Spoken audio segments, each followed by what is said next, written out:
Merci d'être resté avec nous. Magnétiseurs, rebouteux, coupeurs de feu, ils font partie de la grande famille des guérisseurs. Alors longtemps persécutés car leur pratique était associée à la sorcellerie, ils sont aujourd'hui bien intégrés mais exercent toujours sur nous une sorte de fascination. Ces guérisseurs ne sont évidemment pas médecins et aucune étude scientifique ne valide leurs compétences. Néanmoins, ils seraient capables de soulager certaines douleurs et d'apporter une forme de bien-être aux personnes qui se tournent vers eux. Le docteur tente donc aujourd'hui de lever les mystères qui entourent ces guérisseurs. Comment sont-ils formés? Est-ce que leurs pratiques ont évolué dans le temps? Quelles précautions prendre lorsqu'on décide de les consulter? Pour répondre à toutes vos questions, 3 invités. Le docteur Philippe Moiroux, qui est médecin généraliste en Saône-et-Loire. Bonjour. Bonjour. Jean-Dominique Michel, anthropologue de la santé. Bonjour. Vous êtes auteur du livre que je n'ai pas, que je ne peux pas montrer, mais je vous le dis, chaman, guérisseur, médium, au-delà de la science, le pouvoir de guérison. Et puis Jean-Claude Collard, bonjour, vous êtes guérisseur, magnétiseur, rebouteux, auteur de Le guérisseur de Châtillon, c'est aux éditions Guy Trédaniel. Un mot déjà sur votre histoire, vous étiez gendarme au départ. Qu'est-ce qui vous a amené à la découverte de ce don? Comment vous avez découvert ça?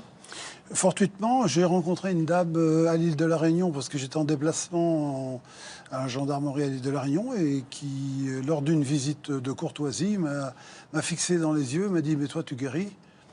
Alors j'ai dit « Non, moi je suis gendarme un motard à la gendarmerie. » Et puis je lui ai demandé qu'elle me prouve quels sont les effets du magnétisme. Elle m'a posé son pouce sur le front et là j'ai été déstabilisé. Bon, je connais la pratique maintenant parce que je le fais moi-même aux autres, mais bon, c'est vrai que c'est déstabilisant quand vous êtes un incrédule, que vous ne croyez pas en ce genre de situation et que d'un seul coup vous perdez tout. Vous ne croyiez pas avant? Ah ben non, du tout. Ah non, j'étais plutôt rationaliste, cartésien. Ouais. Et puis je me suis dit pourquoi pas, il n'y a que les imbéciles qui ne changent pas la vie. Alors je suis retourné la voir, et puis là j'ai été vraiment interloqué par ce qu'elle faisait. Bon, elle est décédée malheureusement, parce qu'aujourd'hui j'aimerais la rencontrer pour affiner encore mes connaissances, mais elle est partie, elle nous a quittés, et voilà. Ça veut dire que pour être un guérisseur, il faut d'abord avoir un don, mais que ça ne suffit pas? Parce que ce qu'elle a révélé chez vous, c'est un don. Mais ensuite, vous vous êtes formé auprès d'elle et auprès d'autres. Tout à fait. Je suis tout à fait en accord avec ce que vous êtes en train de dire. Parce qu'on peut avoir un don, on a la capacité de pouvoir le faire. Mais tout le monde ne peut pas avoir la capacité de pouvoir le faire. Puisqu'il faut déjà avoir une santé merveilleuse pour pouvoir vendre de la santé ou donner de la santé. Il faut l'avoir déjà soi-même. Et puis après, il y a une multitude de techniques, de paramètres, même ne serait-ce que pour magnétiser, il faut une quarantaine de paramètres à mettre en place en même temps pour pouvoir faire une bonne passation de fluide. Alors, qu'est-ce que vous répondez lorsqu'on vous dit « Oui, mais le magnétisme, ça n'existe pas, ça n'a jamais été prouvé ». Alors vous le ressentez, vous vous en servez, mais est-ce que c'est embêtant pour vous qu'il n'y ait pas eu des preuves scientifiques? Bien sûr que c'est embêtant, mais bien sûr quand je le ressens tous les jours, je fais appel à lui. Tous les jours, je constate ses effets. Et j'en connais pas la cause du tout, je pourrais pas vous le définir. Il est impalpable, incommensurable, on peut pas le peser, on peut rien faire avec le magnétisme. Est-ce que c'est une énergie? Est-ce que c'est... on ne sait pas ce que c'est. C'est une force, on pourrait presque dire une force vitale qui émane de tous les êtres humains, qui peut émaner des minéraux, qui émane du cosmos. Et tout ça, c'est une force qui nous appartient à tous. D'ailleurs, on a tous du magnétisme, plus ou moins, puisque... Bien sûr. Est-ce qu'on a tous du magnétisme? Pour l'instant, vous qui êtes médecin. Comme on ne sait pas ce que c'est difficile de définir si on a tous du magnétisme, mais on a tous quelque chose d'attirant, probablement. Donc peut-être que c'est ça déjà le premier magnétisme. Mais on parlait d'études scientifiques, c'est vrai qu'à part une étude qui est en cours dans le sud de la France qui concerne les effets des coupeurs de feu sur les effets secondaires des cancers du sein, de la radiothérapie liée au cancer du sein, c'est vrai qu'il n'y a pas d'études scientifiques. C'est la difficulté des études scientifiques aujourd'hui, c'est que je pense qu'on base beaucoup d'études scientifiques sur l'evidence-based medicine. Quel est le fait et comment on peut faire pour le démontrer. On s'est rendu compte pour les cures thermales, par exemple, il n'y a pas d'effet scientifique des cures thermales, mais l'effet principal et la dernière étude qui est sortie sur les cures thermales montre qu'en fait le bien-être du patient commence à devenir une preuve. Et c'est peut-être ça qui ouvre un peu la voie à ce champ d'exploration de tout ce domaine des magnétiseurs, des guérisseurs. Et vous, c'est en tant que médecin, parce que vous avez constaté chez vos patients parfois des effets positifs, que vous avez commencé à vous dire que ce n'était pas forcément n'importe quoi? Alors, tout à fait. En fait, moi, ce que j'ai remarqué, surtout, si vous voulez, c'est que quand je me suis installé, des lombalgies ou des gens qui sortaient de radiothérapie, comme vous disiez tout à l'heure, me disaient, je suis allé voir le coupeur de feu, et puis je constatais qu'effectivement, la peau avait un autre aspect ou quoi que ce soit. Donc, forcément, ça interroge quand on ferme pas la porte. Et du coup, ça vaut le coup d'aller voir et de se poser des questions. Le problème de se poser des questions, c'est que quand on est médecin, c'est difficile de trouver la réponse là sur le magnétisme. Comme dit Monsieur Collard, on ne sait pas vraiment ce que c'est, même lui qui le pratique tous les jours. Donc c'est très difficile en fait d'avoir une approche vraiment habituelle et conventionnelle de ce domaine, je pense. Alors on va essayer de répondre à quelques questions de téléspectateurs. L'effet placebo ne tient-il pas une place importante dans le ressenti qu'ont les gens qui ont recours aux guérisseurs ? Oui, c'est tout à fait évident. Ça a une place importante aussi de l'effet des médicaments et de toutes les relations de soins en général. Mais peut-être juste pour revenir un tout petit peu en arrière, moi je suis scientifique de formation et je suis frappé à quel point aujourd'hui c'est difficile de comprendre ce que la science sait et ce qu'elle ne sait pas et ce qui reste encore mystérieux. Et si vous mettez un cadavre et un corps vivant côte à côte, la science ne sait pas décrire qu'est-ce qui fait que l'un respire et a le cœur qui bat et que l'autre est inanimé. Donc on est ignorant d'un certain nombre de questions absolument fondamentales. Et évidemment que l'effet de sens, l'effet placebo, l'effet d'attente positive de l'action du magnétiseur est pour partie impliqué dans l'effet. Est-ce qu'il y a de surcroît quelque chose d'immatériel qu'on n'est pas encore capable de mesurer aujourd'hui? On ne sait pas, mais le fait est que les améliorations se laissent observer et que les patients en témoignent dans un nombre important de cas. J'ai entendu parler des rebouteux, je ne comprends pas bien ce qu'ils font. Est-ce qu'ils font craquer les os, nous demande-t-on? Oui, le mot rebouteux, c'est un vieux mot que j'aime bien d'ailleurs, que j'adore, puisque moi je suis un empirique. Et en fait, c'est la base de toutes les médecines modernes maintenant, ostéopathie, chiropraxie, etc. En fait, le mot rebouteux veut dire remettre bout à bout.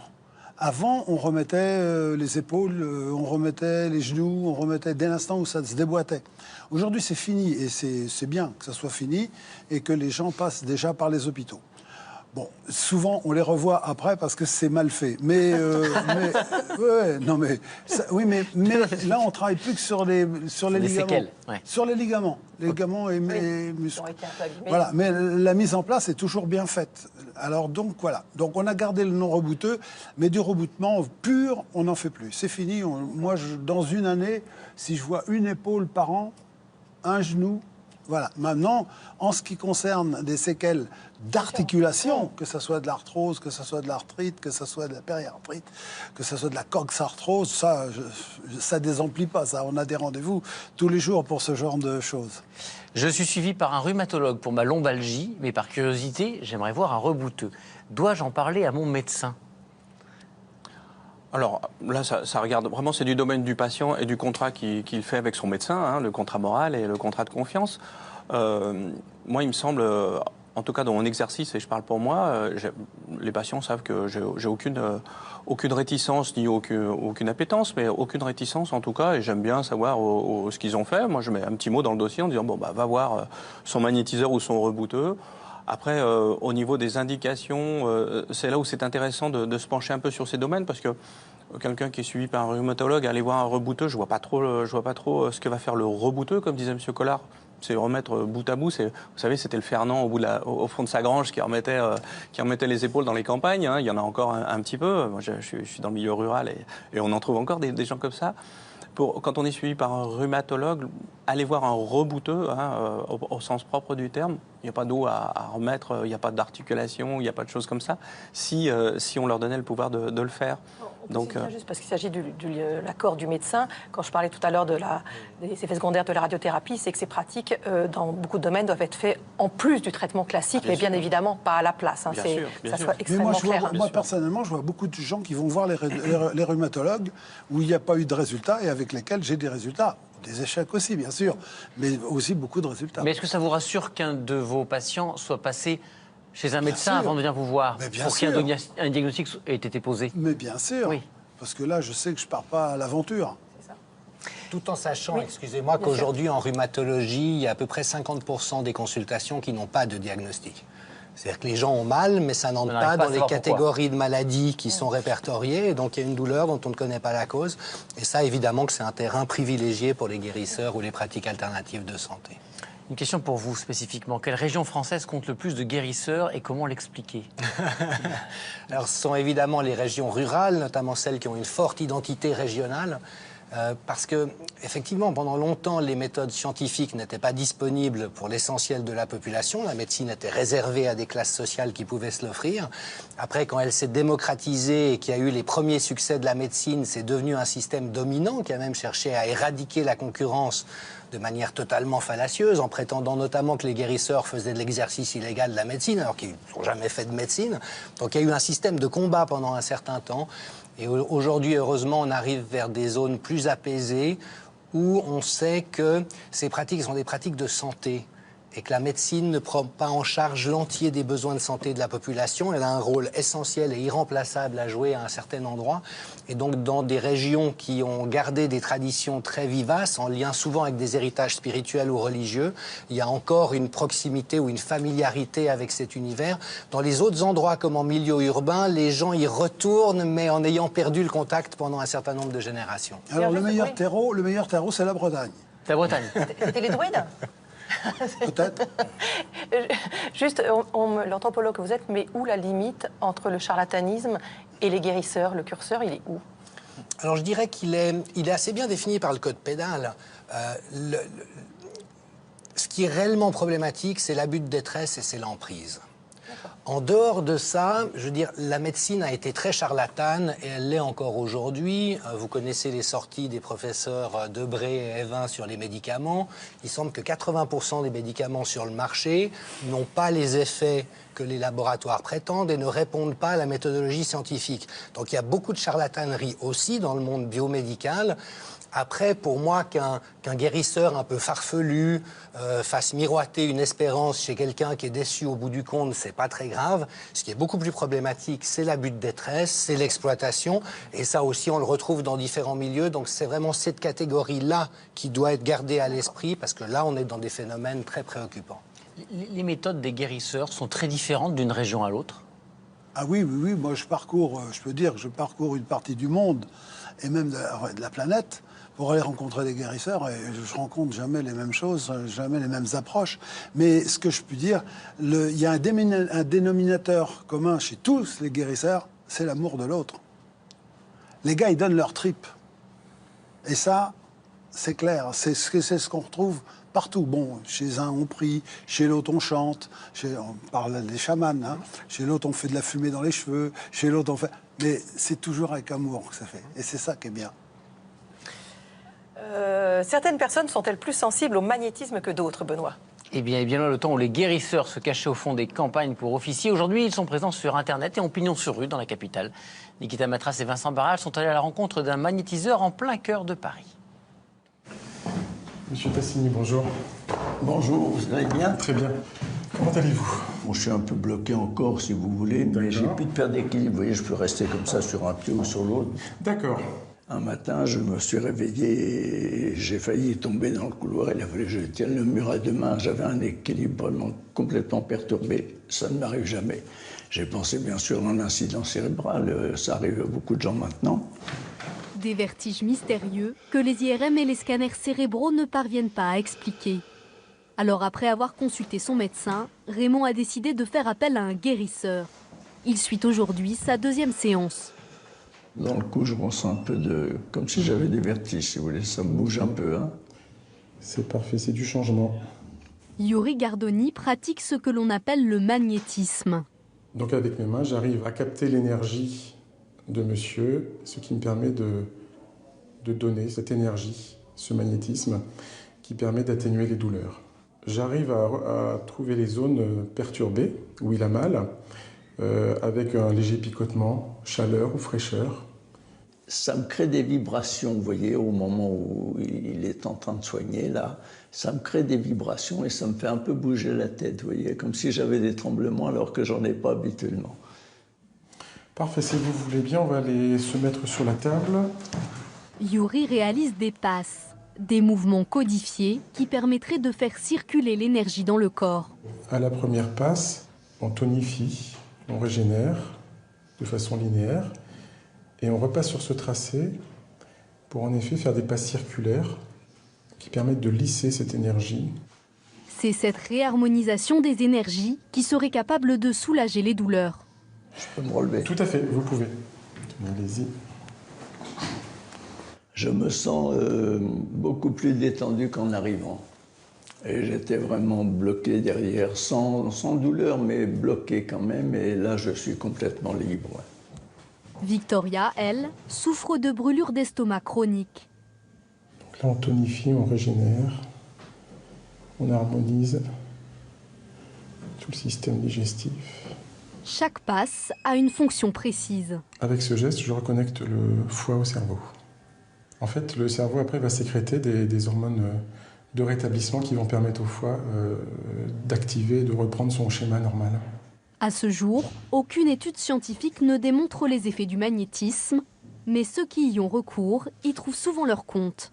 Je sens vraiment l'énergie dans mon corps. Ok, top. Super. Parfait. Une séance de magnétisme dure environ 20 minutes. Les tarifs varient entre 40 et 70 € en fonction des guérisseurs et des régions. On va revenir sur les tarifs, on va revenir sur pourquoi vous n'êtes pas tout à fait d'accord qu'il n'y a pas d'études du tout. Juste dans votre cabinet de médecine générale, vous avez constaté auprès de vos patients qui sont allés voir des magnétiseurs, pour quel type de souffrance ils en ont bénéficié? Alors, énormément ce qu'on vient de voir, là, les colopathies fonctionnelles, c'est vrai qu'il y a beaucoup de patients qui consultent. C'est un profil psychologique aussi un petit peu particulier, mais ça donne, a priori, les patients sont soulagés, donc voilà. Et puis, on pourrait penser que ça marche comme marcherait la relaxation. Absolument. Absolument. Peu importe d'ailleurs que ce soit... Oui, tout à fait. Est-ce qu'il n'y a pas une part de ça? Tout à fait. On parlait tout à l'heure de l'effet placebo. Est-ce qu'il n'y a pas une part de l'effet placebo? Ce qui est intéressant, en tout cas, pour moi, c'est que je n'ai pas à leur donner de traitement et qu'ils sont contents. Donc, on n'a pas les effets secondaires, des fois, des médicaments qu'on pourrait prescrire. On parlait tout à l'heure du recueil du professeur Even. C'est vrai que des fois, on se pose des questions quand même quand on prescrit à chaque fois. Donc ça. Et puis, beaucoup quand même, la radiothérapie. Et c'est vrai qu'il y a une association, je crois, de médecins cancérologues qui étudie ça de près, quand même. Les patients, en fait, se passent les numéros de téléphone, si j'ai bien compris, des coupeurs de feu après les séances de radiothérapie. Donc bon, faut pas se voiler la face, quoi. Ça fait quand même longtemps que ça existe. On en a tous vu quand on a fait nos études médicales, si on est passé dans des centres de brûlés. Bon, il y a un moment, je sais pas comment ça marche, mais c'est vrai que pour la radiothérapie, pour les femmes, pour les femmes, pour les hommes, pour tous les gens qui ont de la radiothérapie, mais particulièrement les femmes sur les seins, moi j'ai pu voir des choses quand même qui étaient bonnes pour les patientes. Oui, un mot sur les études. Vous disiez qu'on disait qu'il n'y avait pas du tout d'études sur le magnétisme. C'est-à-dire que ça dépend de quoi on parle. Si jamais on fait des enquêtes de satisfaction pour les patients qui eux-mêmes témoignent du fait que ça leur a produit une amélioration ou pas, là c'est assez systématiquement dans le sens de démontrer qu'il y a un effet. Par exemple, des patients cancéreux ont moins d'effets secondaires des traitements qu'ils reçoivent, ont une meilleure qualité de vie, ont moins de douleurs. Donc là je dirais qu'il y a des batteries d'études qui vont dans cette direction. Par contre, c'est vrai qu'il n'y a pas de preuves scientifiques selon des méthodologies qui, à l'origine, sont faites pour des produits pharmaceutiques, tout en sachant par ailleurs que la recherche est aujourd'hui, pour l'essentiel, financée par l'industrie pharmaceutique. Dans les cas de problèmes rhumatologiques, on a une forte suspicion que certains aliments, comme les produits laitiers, sont impliqués. Beaucoup de patients qui arrêtent les produits laitiers connaissent des améliorations. Il n'y a pas d'études. Pourquoi? Parce qu'il n'y a personne pour les financer. Donc après, on dit que ça n'a pas été prouvé scientifiquement, mais on a empêché, enfin le système de financement empêche qu'il y ait une visibilité claire. Donc voilà, c'est juste à nuancer et à préciser. Quel est le coût d'une consultation, demande Sophie. Je me souviens qu'il y a quelques années, on disait un bon rebouteux, c'est un rebouteux qui ne vous demande pas d'argent. Oui. Et vous donnez ce que vous voulez. Vous donnez ce que vous voulez. Est-ce que c'est toujours le vrai? Est-ce que c'est dans votre pratique? Oui. Alors là, il y aurait des choses à dire. Parce que, en fait, vous avez le rebouteux qui a des prédispositions, on va dire comme ça, qui lui ont été transmises, le tour de main, et qui a un métier. Il fait ça, on va dire, bénévolement, comme ça, pour rendre service. Plaisir. Généralement, ces gens-là, ils ne font pas payer. Mais il y a aussi d'autres qui travaillent journellement à faire ce genre de travail, qui ne sont pas déclarés du tout. Ils ne connaissent pas le fisc. C'est, paraît-il, gratuit chez eux, mais quand vous partez, ils mettent la main derrière le dos et ils disent généralement, les gens me donnent 20 € ou 30 €. Moi, personnellement, je suis professionnel, j'en vis de ma guérison. Je fais payer 50 €. Je suis donc déclaré, je paye mes impôts. Oh, bah, si ce n'était pas le cas, c'est trop tard maintenant. De toute façon. Ouais, non, mais je ne dis pas parce que je suis là. Je vous taquine. Et c'est ce qui fait la différence. Quand moi je paye, quand je gagne 10 francs, il me reste 4 euros. 10 francs, 10 euros, il me reste 4 euros. Et l'autre, quand on lui donne 10 euros, il reste 10 euros. C'est ce qui fait la différence entre un déclaré et un non déclaré. Elle est quand même grande, la différence. Évidemment. Donc il y a un peu de ménage à faire. Ouais. C'est ça que vous sous-entendez. Oui, mais ça, je ne peux pas faire le ménage. Moi, Ah, mais je vous demande pas de le faire. Même si vous étiez gendarme, mais... Ouais, moi, je ne peux pas faire le ménage. Comment voulez-vous qu'on fasse le ménage? de métiers où il faut. Je voudrais juste ajouter quelque chose. Je voudrais juste ajouter dans ce qui a été dit tout à l'heure. C'est que tous les guérisseurs qui sont des vrais guérisseurs sont tous des coupeurs de feu. Je ne vois pas pourquoi vous faites la différence du guérisseur et du coupeur de feu. Ah, non, mais on demande qu'à apprendre. Voilà. Tous les guérisseurs sont des coupeurs de feu. Tous. On ne dit pas il est coupeur de feu. Non, il est déjà guérisseur et coupeur de feu. D'accord. Moi, je pensais qu'il y avait... Très sincèrement, je pensais qu'il y en avait qui connaissaient mieux certaines techniques que d'autres. Non. Le guérisseur, c'est on va dire un généraliste. Le rebouteux, c'est celui qui s'occupe des articulations. En dehors de ça, c'est terminé. Le guérisseur, il sait faire de l'hypnose. Le guérisseur, il sait faire de la sophrologie. Le guérisseur, il sait faire un réglage alimentaire. Le guérisseur, c'est un chef d'orchestre, c'est un maître de cuisine. Il sait faire sa pâtisserie, son pain, les entrées et les plats de consistance. Et bien voilà, on a appris quelque chose. Et les chamans, Benoît? Ah, qu'est-ce que le chamanisme? Y a-t-il des chamans en France? Au XIXe siècle, un peu partout dans le monde vivaient les chamans. Ils étaient considérés comme des hommes médecins capables de communiquer avec les esprits et de pratiquer des rituels de guérison. Aujourd'hui, en France, une poignée d'initiés continuent de faire vivre la tradition et de pratiquer des rituels ancestraux. Nikita Matras et Vincent Barral sont allés dans l'Ain à la rencontre d'un chaman made in France. Didier Rosy était technicien informatique dans l'armée. Il y a 15 ans, il a opéré un changement de vie radical en devenant chaman. Le chamanisme permet d'aller rechercher l'être profond que nous sommes et de renouer ce contact avec le monde extérieur, la relation à l'autre, la relation au monde animal, au monde végétal. On retrouve cet enfant intérieur qui est capable de s'émerveiller d'un oiseau, d'une fleur, d'une plante. Le terme chaman est né au XVIIe siècle en Sibérie. Il désignait alors des guérisseurs capables de communiquer avec les esprits. Ce sont des missionnaires ou prêtres russes qui font la découverte de ce qu'ils vont appeler des sorciers qui travaillent avec les démons. Au XIXe siècle, les choses changent puisqu'on passe d'une idée de sorcier qui travaille avec les démons à charlatan ou psychopathe. Vous êtes là? Salut! Hello! Nous allons expérimenter la grotte de manière à libérer tout ce qu'il y a besoin de libérer. Ça va? Vous n'avez pas trop de fièvre? Un petit peu? Froid? D'accord. Mais encore faut-il pouvoir y accéder. Voilà, attention à la corde, super. Tous se préparent à vivre un voyage chamanique, une expérience à la fois sensorielle et psychologique censée les libérer de leurs angoisses, car pour le chaman, soulager l'âme, c'est aussi soigner le corps. L'exploration de la grotte est une exploration de soi. En fait, dans la grotte, si je tourne en rond dans ma vie, je vais tourner en rond dans la grotte. Il y a des personnes qui font demi-tour. De dire à la personne, dépassez ce passage-là où il y a une peur, dépassez ce moment, et là, une fois que c'est dépassé, c'est libéré. Après un parcours dans l'obscurité, vient le temps du rituel.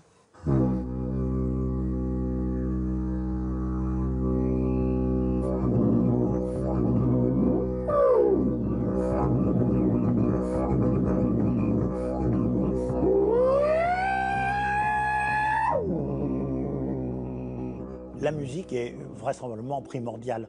Alors le tambour, que ce soit des gros tambours comme en Corée ou les petits tambours à main comme tiennent les chamans sibériens, jouent un rôle très important et il semble que c'est ça qui permet aux chamans d'arriver à l'état de transe.